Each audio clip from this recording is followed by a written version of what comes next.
Friends, આજે એક unique test સાથે વડાપાવ સેન્ડવિચ બનાવી છે. ચાલો એ રેસીપી તમારી સાથે શેર કરું. 500 ગ્રામ બટેટાને હાથથી મેશ કરીને લઈ લીધેલા છે. હવે એના વઘાર માટેની તૈયારી કરીએ. ગેસ ઉપર કઢાઈ રાખી દીધી છે. એમાં તેલ ઉમેરીશું. તેલ ગરમ થઈ જાય એટલે એમાં રાઈ ઉમેરી દઈશું. રાઈ તતડી જાય એટલે એમાં હિંગ ઉમેરીશું. આદુ અને મરચાંની પેસ્ટ ઉમેરી દઈએ. મીઠા લીમડાના પાન ઉમેરી દઈએ. સ્વાદ પ્રમાણે મીઠું ઉમેરીશું. હળદર પાવડર ઉમેરીશું.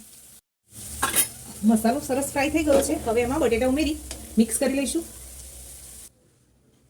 મસાલો સરસ મેશ થઈ ગયો છે. હવે એમાં લાસ્ટમાં લીલા દાણા ઉમેરી દઈશું. આપણે 2 બ્રેડની સ્લાઇસ લઈ લીધી છે. હવે એક બાજુ ગ્રીન ચટણી લગાવી લઈશું.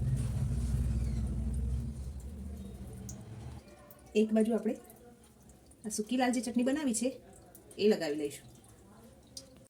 હવે જે આપણે બટેટાનો મસાલો બનાવીને રાખેલો છે એ પાથરી લઈએ.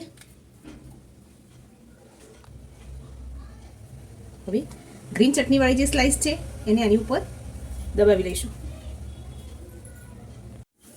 ગેસ ઉપર નોનસ્ટિક પેન રાખી દીધું છે. હવે એની ઉપર બટર લગાવી દઈશું.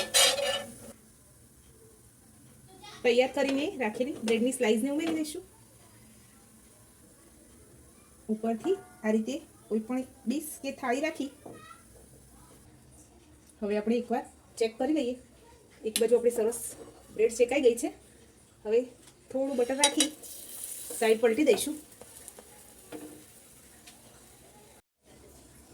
ફ્રેન્ડ્સ, આપણી સેન્ડવિચ બની તૈયાર થઈ ગઈ છે. હવે એને સર્વિંગ પ્લેટમાં લઈ લઈએ. ફ્રેન્ડ્સ, આપણી વડાપાઉં સેન્ડવિચ બનીને તૈયાર છે. તમને આ રેસીપી કેવી લાગી છે કમેન્ટ કરવાનું ભૂલતા નહીં. લાઇક, શેર અને સબસ્ક્રાઈબ કરી દેજો. Thank you.